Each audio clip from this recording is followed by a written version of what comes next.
नमस्कार दोस्तों, मैं गुलाब चंद मौर्य साइंस टीचर। आज बीएड बीटीसी में एक डिफरेंस होता आकलन और मूल्यांकन को मैं आपको समझाने का प्रयास करूंगा।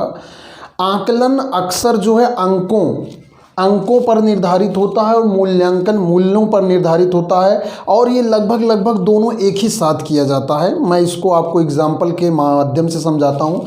सपोज दैट एक मजदूर लोग हैं, मजदूर लेबर कहते हैं। एक मकान जो है बन रहा है, एक मकान जो है वो बन रहा है। मकान जो है 20 मजदूरों डेली आते हैं मकान को बनाने के लिए, उसमें 15 मजदूर आए हुए हैं, 5 नहीं आए हैं। ये सुबह जो है आकलन कर लिया गया।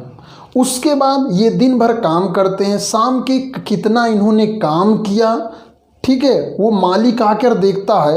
तो ये क्या हो गया, मूल्यांकन। अक्सर आप देखते हैं जब घर बनता है ना, तो सुबह मिस्त्री आता है तो कुछ नहीं कहते, लेकिन शाम को जब मिस्त्री चला जाता है तो मालिक बरबराने रखता है या मालकिन बरबराने रखती है, ये मिस्त्री ठीक काम नहीं कर रहा है।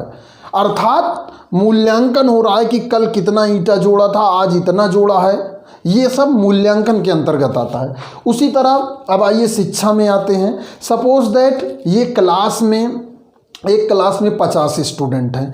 अब ये 50 स्टूडेंट जो हैं, एक सोमवार लीजिए, सोमवार को 50 में 40 स्टूडेंट आए हैं और 10 स्टूडेंट नहीं आए हैं।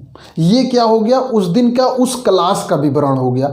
इसी तरह पूरे स्कूल की सभी क्लासों का विवरण निकाल लिया जाता है या इसका आकलन कर लिया जाता है, कितने स्टूडेंट टोटल स्कूल में आए हुए हैं। अब कक्षा में जब टीचर आता है, टीचर पढ़ाता है, बच्चों ने कितना लिखा, कितना उन्हें ज्ञान प्राप्त हुआ, कितना उन्होंने गेन किया, टीचर जो है 1-2 स्टूडेंट से पूछ के ये मूल्यांकित कर लेता है, या टीचर प्रश्न जब पूछता है उसका बच्चा उत्तर देता है, तो ये भी मूल्यांकन के अंतर्गत आता है।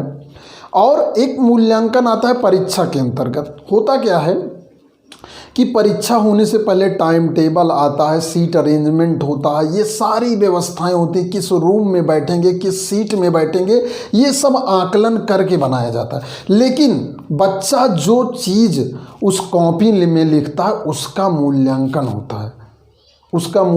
होता है, फिर उसके बाद उसको अंक दिया जाता है। अंक से जो मार्कशीट बनती है वो फिर आकलन के अंतर्गत आ जाती है। तो मैं आशा करता हूं कि आप लोग जो मेरे द्वारा इस बिंदु को समझाने में मैं सफल रहा हूँगा। मैं गुलाब चंद मौर्य साइंस टीचर, धन्यवाद।